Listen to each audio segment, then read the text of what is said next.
11:44 continuamos con más de noticias Globovisión internacionales, como lo mencionábamos. Ahora nos acompaña César Sánchez, periodista político. César, muchísimas gracias por acompañarnos hoy, desde Bolivia, por supuesto. No, muy buenos días, muchísimas gracias por la invitación y aquí para lo que guste.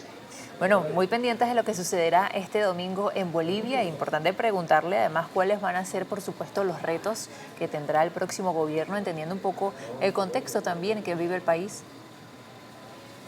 Sí, bueno, ambos candidatos, tanto Jorge Tuto Quiroga como Rodrigo Paz, han coincidido en que la primera misión que tienen, el primer objetivo es el tratar de paliar la crisis económica que vive el país y la consecuente crisis de escasez de hidrocarburos. En estos momentos Bolivia nuevamente está con un problema de escasez de abastecimiento, tanto de combustibles, tanto de gasolina como diésel. Nuevamente han vuelto las largas filas de automóviles en los surtidores. El gobierno ha confesado de que no está pudiendo abastecer el 100% de lo que se requiere de combustible, solo tiene autonomía de gasolina de 3 días, de diésel de un solo día, que se acabaría hoy. Y el primer objetivo del gobierno que entre es paliar esta crisis económica. Ambos han coincidido en que para ello el primer objetivo es conseguir dólares, que Bolivia vuelva a tener acceso a divisas y las divisas puedan permitir pues, la importación de combustible. Para eso ambos tienen su plan económico. Ambos coinciden también en tratar de traer créditos internacionales, ayuda internacional, ayuda estadounidense sobre todo, pero el primer objetivo es ese, conseguir las divisas, conseguir los dólares, que en Bolivia en este momento no hay, y que eso permita pues, la importación de combustibles para acabar con las largas filas en surtidores y garantizar además también los trabajos del agro, que depende mucho del diésel también para la campaña tanto de invierno como de verano, y ese es el primer objetivo que cualquiera que entre al gobierno tiene que afrontar y tiene que tratar de conseguir. César, y con estos objetivos y el escenario, por supuesto, en el que se encuentra Bolivia, que ya nos comentabas, ¿cuáles son entonces las propuestas de cada uno de los candidatos para hacer frente a esta situación? Bueno, Rodrigo Paz, voy a empezar por Rodrigo Paz porque es el que ganó la primera vuelta. Él habla de que Bolivia ya tiene unos ciertos créditos aprobados por la Asamblea, pero de que el actual gobierno de Luis Arce no ha sabido utilizar. La propuesta que él tiene es tratar de utilizar esos recursos que en su experiencia, en su plan de gobierno el país ya tendría, pero que no está sabiendo dar uso para tratar de paliar primeramente la crisis. Él ha asegurado de que si gana la segunda vuelta el 8 de noviembre, el 19 de octubre, y una vez que tome el mando el 8 de noviembre, inmediatamente ya habría combustible en Bolivia y se acabarían las filas ese mismo día que él asuma la presidencia. Habrá que ver qué tan cierto es de que realmente hay estos créditos aprobados y haya estos fondos en el Tesoro General del Estado para poder generar. En cambio, Tuto Quiroga ha ido más al lado del extranjero. Él ha viajado a Estados Unidos, ha tenido negociaciones con el Fondo Monetario Internacional, con el Banco Mundial, con la propia Casa Blanca, para tratar de conseguir recursos internacionales. Él ha asegurado de que ha avanzado mucho en esta propuesta, ha avanzado mucho en estas negociaciones y de que conseguiría dólares inmediatamente asume el gobierno si es que ganase la segunda vuelta con este fondo internacional y este apoyo internacional que él promete. Ambos saben que la solución es traer créditos, ambos saben que la solución es traer ayuda internacional, pero la diferencia es que Paz asegura de que esos recursos internacionales ya están acá y Tuto habla de traerlos y de tener avanzadas las negociaciones para traerlos inmediatamente. En ambos casos, sin embargo, es que la ayuda internacional es el eje que van a seguir, por lo menos en el corto plazo, para conseguir esa cantidad de dólares que Bolivia necesita urgentemente. Ahora, César, ¿qué ventajas ve en uno u otro candidato para ganar estas elecciones? Por ejemplo, en el caso de Tuto, ¿puede ser bueno o contraproducente el que ella tenga esa experiencia política de hace tantos años? Sí, bueno, perdón. Cada uno ha seguido una línea política muy clara para esta segunda vuelta. Voy a volver a empezar por Rodrigo Paz, que fue la gran sorpresa de la primera vuelta. Nadie esperaba que ganase las elecciones, nadie esperaba que esté en esta segunda vuelta. Y él ha seguido la misma línea política, estrategia política que tuvo para las elecciones del 17 de agosto. Se ha mantenido un poco alejado de los medios masivos, ha enfocado su campaña más en las calles, en ir a visitar las provincias, en buscar ese voto oculto que aquí en Bolivia se denomina, que es ese voto que antes iba dirigido al MAS, que antes iba dirigido al señor Evo Morales y que ahora se ha inclinado un poco por la dupla Rodrigo Paz en Manlara. El propio Evo Morales ha admitido de que sus seguidores han votado por el PDC en un gran porcentaje, no tanto por Rodrigo Paz, sino por su vicepresidente Manlara. y ha seguido esta línea de buscar ese voto oculto, ese voto de las provincias, ese voto que siempre ha sido el fuerte del movimiento al socialismo y que estas últimas elecciones no se ha reflejado en el MAS, se ha reflejado en el PDC, se ha reflejado en la figura política de Rodrigo Paz, de Edman Lara, y han seguido buscando esto.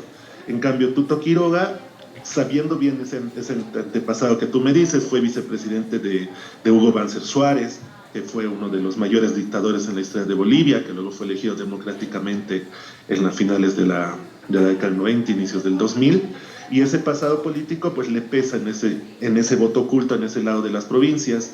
El propio Evo Morales, que es una figura política muy importante aquí en Bolivia y no hay que desconocerla, ha hecho campaña en contra de Tuto Quiroga, precisamente alegando ese pasado que tiene con Hugo Banzer Suárez, de vicepresidente de Hugo Banzer Suárez, recordando lo que él llama las masacres en el trópico, la guerra del agua, en fin, muchos sucesos que sucedieron a principios del 2000, y Tuto yo creo que es consciente de eso. Por eso Tuto ha centrado, yo creo, su atención y el tratar de lograr el voto urbano, el voto de la ciudad, de esa población citadina, urbana, que está desencantada con el movimiento al socialismo, que está desencantada con Evo Morales desde el 2019 y que ya ha tenido triunfos electorales en las subnacionales. En las elecciones subnacionales últimas, el voto era más antimasismo que a favor de algún candidato, y Tuto yo creo que está tratando de sacar ese voto a su favor para poder competir de tú a tú con un Rodrigo Paz en un escenario que está totalmente impredecible acá. César, ¿y cómo se podría entender, quizás para explicar un poco la situación que vive Bolivia en este momento? Revisamos a un inicio el reto, por supuesto, el desafío que tendrán el próximo gobierno, que sea quien gane, pero entender qué ha llevado a esta situación. Bueno, es un factor de cosas, ¿no? Bolivia está atravesando una crisis política desde hace mucho tiempo. No recordemos que en 2019 las elecciones generales tuvieron que ser anuladas. Vino un gobierno de transición de la presidenta Yanine Áñez tras la renuncia de Evo Morales, que duró un año, con muchos problemas, muchas denuncias de corrupción también. Y luego vino este gobierno del presidente Luis Arce, que yo creo que en el fondo el problema fue el conflicto interno que tuvo el movimiento al socialismo, el gobierno del movimiento al socialismo.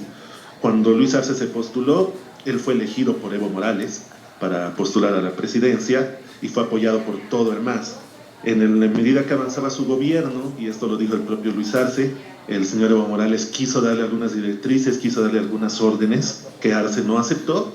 Eso generó un conflicto interno, una división interna. Evo Morales se convirtió en un opositor más al gobierno de Lucho Arce, y eso hizo de que la propia Asamblea Legislativa, donde el MAS tenía una mayoría, no de 2/3 como antes es cierto, pero sí una mayoría, se dispersara aún más. Entonces el poder legislativo quedó totalmente dividido. Luis Arce no tuvo un respaldo político de la Asamblea Legislativa por ese mismo motivo, y fue la Asamblea Legislativa la que le terminó bloqueando muchos de los proyectos que tenía Arce. El gobierno habla de que hay más de 1.500 millones de dólares en créditos conseguidos, pero que la Asamblea Legislativa no los aprueba por X o Z razón. Esos créditos, y lo ha dicho el propio Luis Arce, lo ha dicho el ministro de Economía, lo dicen muchos funcionarios de gobierno, posibilitaría de que Bolivia acceda a dólares y esos dólares importen combustibles y no tengamos el conflicto que tenemos ahora.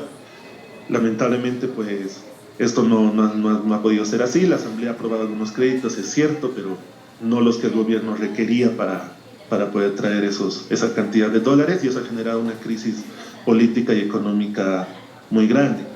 Yo creo que sobre todo se resume en eso, de que el presidente Luis Arce no tuvo casi ningún respaldo en el legislativo, y todos sus proyectos de ley, todos los créditos que conseguía, todo lo que intentaba impulsar, pues quedaron bloqueados ahí por estos conflictos políticos internos que hay aquí.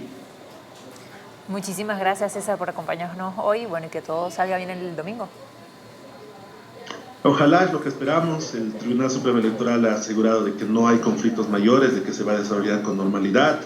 Esta falta de combustible también puso un poco en incertidumbre esta última semana de la elección, porque tal vez los automóviles no podían llevar las maletas electorales a las distintas provincias. El gobierno ha asegurado de que se va a asegurar la provisión de combustible para el TCE. Y bueno, esperemos que todo sea una jornada pacífica y que de aquí al 8 de noviembre pues el país pueda encontrar también un nuevo rumbo, que creo que lo está necesitando. Gracias, César, por acompañarnos hoy. No, muchísimas gracias a ti, cuando necesiten y cuando gusten. Seguro. César Sánchez, periodista político desde Bolivia. Hacemos una nueva pausa y ya regresamos con más de Noticias Globovisión Internacionales, @internacionales_GB.